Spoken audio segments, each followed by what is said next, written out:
Hello there. Thanks for checking out this video. In this video, I just want to quickly talk on the workshop technique for requirements gathering. By the end of this video, you'll learn what the details of this workshop technique and also the steps required to plan and conduct a successful one. Without further ado, let's have a look at what is a workshop. So workshop is one of the best requirement elicitation technique. It can be used to gather high quality requirements from a variety of stakeholders within a short span of time. It's one of the highly recommended requirement gathering techniques in Backwalk version 3. To make it easier to relate to, I'm going to use an example scenario to walk through the steps involved in planning and running a workshop. So in our case study, let's take Peter, is a business analyst who have been assigned to a digitization project. And the high level of this project, high goal of the project is to digitize the movie ticket booking process by providing a convenient way for the customers to book it through a website or a mobile app. I know it's pretty old, it's all done and dusted, but just wanted to use this example to drive through this particular process. So Peter has given a couple of weeks, maybe just 2 weeks to submit the signed off business requirements to IT for estimation and further development. Since the time is very short, Peter decided to use the workshop technique for getting the requirements elicited and signed off. So there are three phases. I want to break down this thing in end-to-end process into three phases. So the first phase is before the workshop, and then during the workshop, and then third part is after the workshop. So let's look at the steps involved preparing for the workshop. Let's get on it. Yeah. So the first step is Peter needs to identify the purpose and also desired outcome. He needs to clearly articulate what is required from this particular workshop. So based on the scenario we're going, so Peter needs to get all the stakeholders to agree on what is the requirements, and also a desired outcome is basically a signed off business requirements which has to be shared to IT. So the next step is for Peter to identify all the key stakeholders. Luckily, Peter had a discussion with the sponsor of this project, and he was able to provide Peter with the process flow of this end-to-end process. It helped him to basically identify the stakeholders. The major stakeholders, namely, would be the customer handling or customer support representatives who handle directly for the booking process, or the telephony staff who were taking ticket bookings over the phone. And also the second main team would be the billing or the finance team. Once the money is received, how it's handled. And the third one would be the ticketing team, basically how they would create the tickets and how it will be used for the customer to get into the theater. So that's the second step. So Peter uses the sponsor's help to identify the SMEs or the representatives of these departments. The next step would be for Peter to get additional help.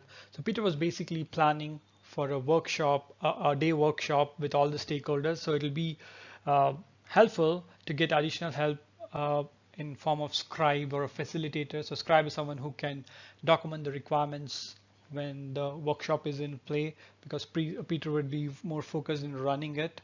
And the facilitator also can help Peter to ensure that the workshop is going according to the time schedule and it's on the scope and not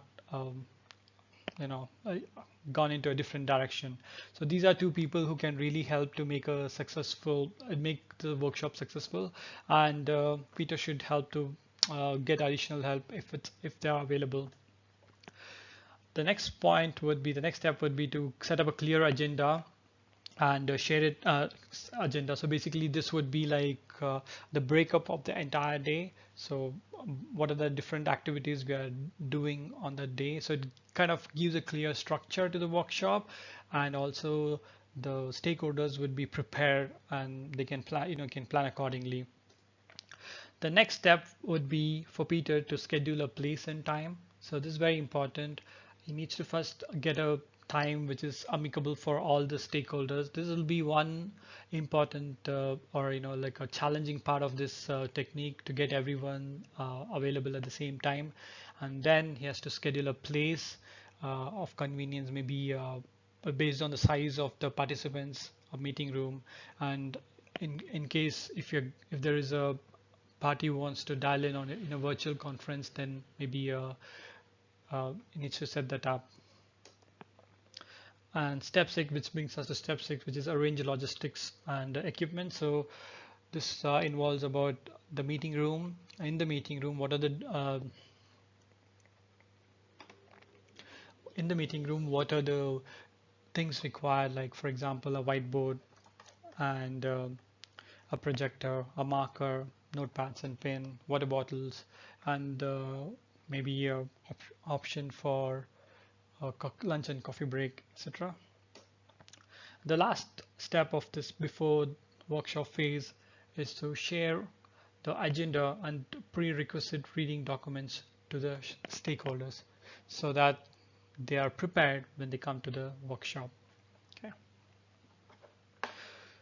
With that, phase 1 is complete. Let's get into the phase 2, which is during the workshop.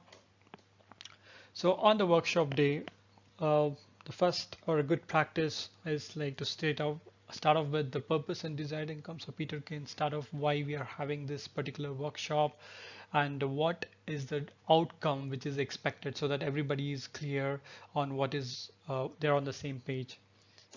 The next step would be Peter needs to use the agenda to drive the workshop. Draft agenda would be something like this in the below table. So let's look at it quickly. 9 to 9:30 would be introductions of the participants, overview on what's expectations of the day, and 9:30 to 10 would be like look at the current state, how the current process is working, and 10 to 12 maybe the target state, how will the end-to-end process work with the online booking and the mobile booking, how does that work, happy path, alternate path with complaints and everything. And 12 to 1 would be a break for lunch, and then 1 to 2:30 would be the business requirements from a customer view, and the following session would be requirements from a staff view. So that's for the customer. The customer's requirements would be more into the customer facing screen, the apps, what kind of features is available to the customers. The second session would be from a staff perspective, what kind of features are available for the staff, the reporting, for complaint handling, etc. And 4 to 5 would be a playback session of what went through, a playback session of the requirements for a verbal sign off. So this is where the scribe comes into handy throughout the when the workshop is progressing, one activity to another. Scribe to document all the requirements which has been discussed. It's a very important role. The person who is running the workshop and the scribe, if it'll be great if they're two different person. And then the last session, as shown in the agenda, would be the playback of the requirement captured throughout the day. This would be really great. So we have all the parties in the same room, and it can be used to go through the requirements. And if there's any discrepancies or any conflicting views, it can be resolved since we have all the parties in the same room. Yep. That was about the second phase of the second phase. The third phase would be after the workshop. What are the activities after the workshop? So basically this involves preparing and sharing minutes.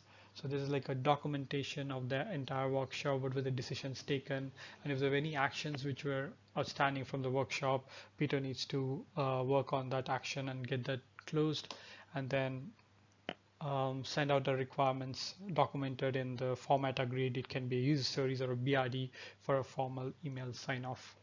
Yeah. So with this end-to-end, Peter would have got the business requirements signed off, and then it would be handed over to IT. So that's about the technique. Hope you guys like it. If any questions or any comments, you can put in the comments box below.